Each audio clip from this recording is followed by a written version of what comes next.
All right, Shauna, have you ever gotten that gut feeling about a client, a boss, or a job, and you ignore it because you don't want to seem emotional?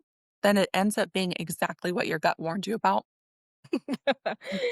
Yeah, well, today we're talking about how your self trust and intuition aren't woo woo. They're the most profitable tools you can have in business and at work. Yeah. So here's the thing, the best decisions we've ever made came down to one moment. Do I trust myself or not? And the worst ones, when we ignore that inner no because we didn't want to make someone uncomfortable. Yeah.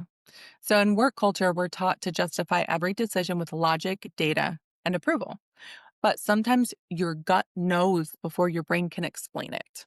So, Sean, I want to know, when is the time that you trusted your gut and it paid off? Just recently, in business, I wanted to attend this out of town conference. Didn't wanna go because, exhausting. Conferences are, like, week long. Who wants to do another conference, right?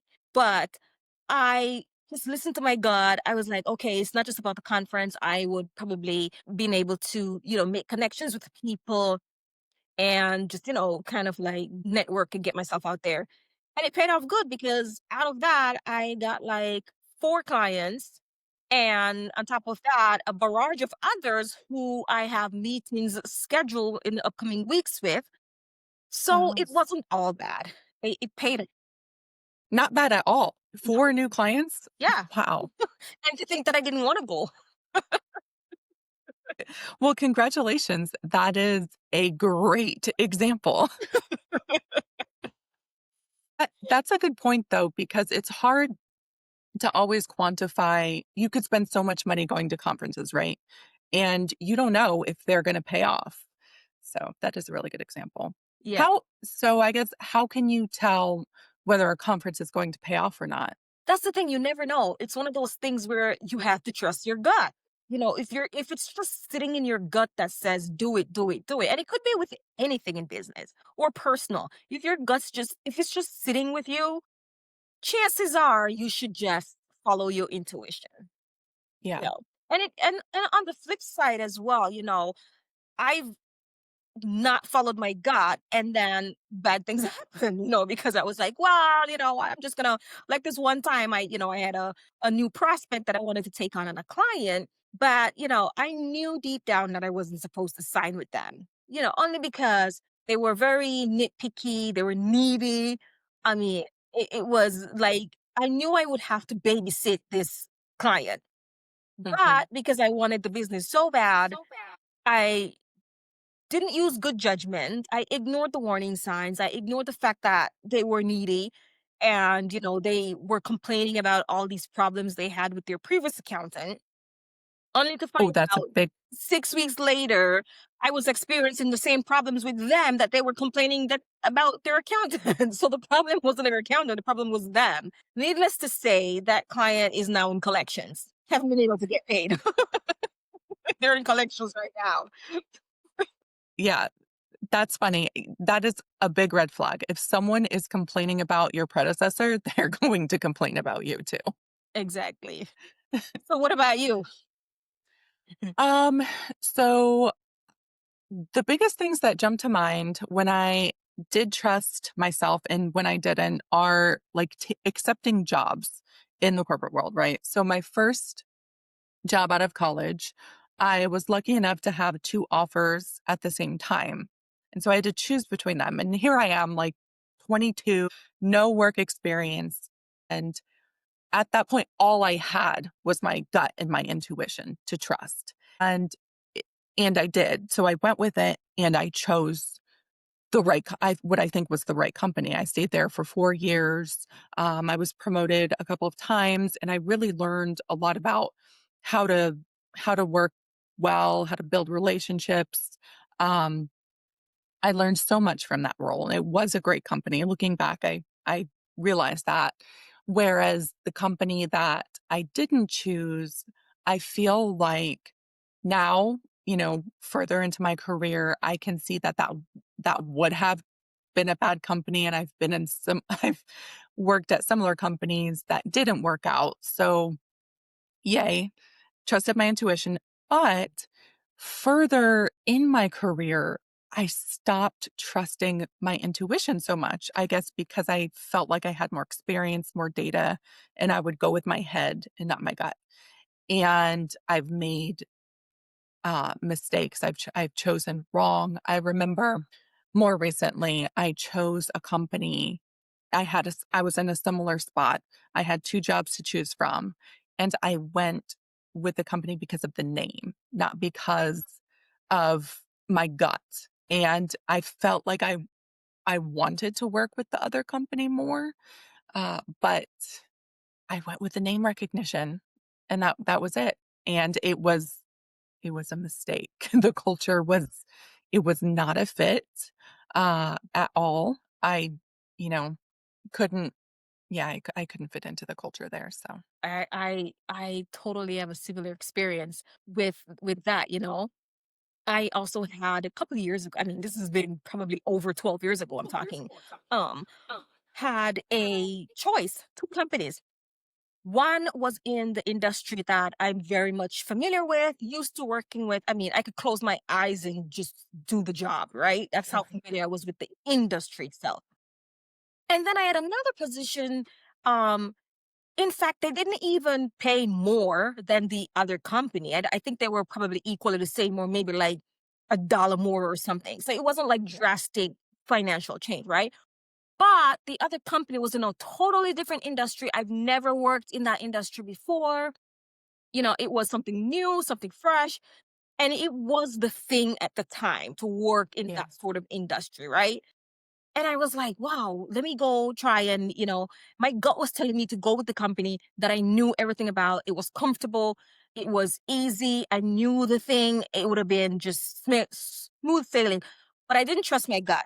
And I went with the other company. And I think I shared this with you one time that I worked with a company. It was a male dominated company. I mean, I was one of 2 women in a company of probably like 50 men, right?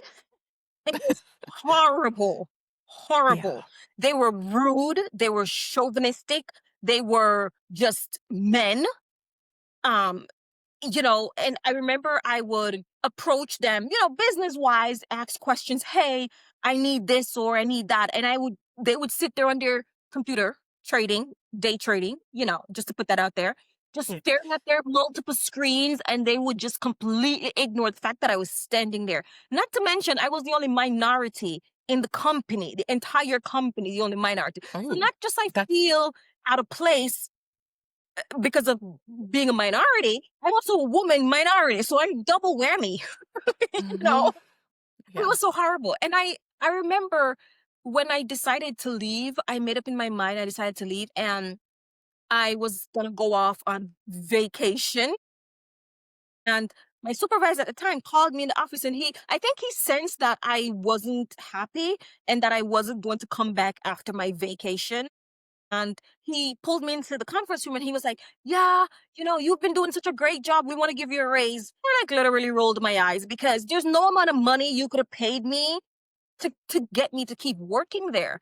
And I Yeah. mean, it was like a $10,000 raise. And I think to myself, well, where was this money the whole time when you hired me? You have it Right. now because you sense I'm such a good worker, but now you sense I'm no longer interested and I want to leave. And now you're trying to offer me the money. But I didn't take it. I just wanted to leave because I was so uncomfortable. And Yeah. I was like, man, I should have trusted my gut. And I passed on a company that I knew I would have stayed a longer time and I would have been more valued and respected and I would have enjoyed my time more. Who knows? I might still be there. But I guess everything worked out the way it's supposed to. But the point Yeah. is trust your gut. Yes. Definitely. Trust your gut. Sometimes it's hard because in that scenario, you wanted to try something new, Yeah. right? And Yeah. so sometimes it's hard to know, like, are you just choosing something out of fear or are you choosing it because you're trusting your gut? So I get why that mistake happened.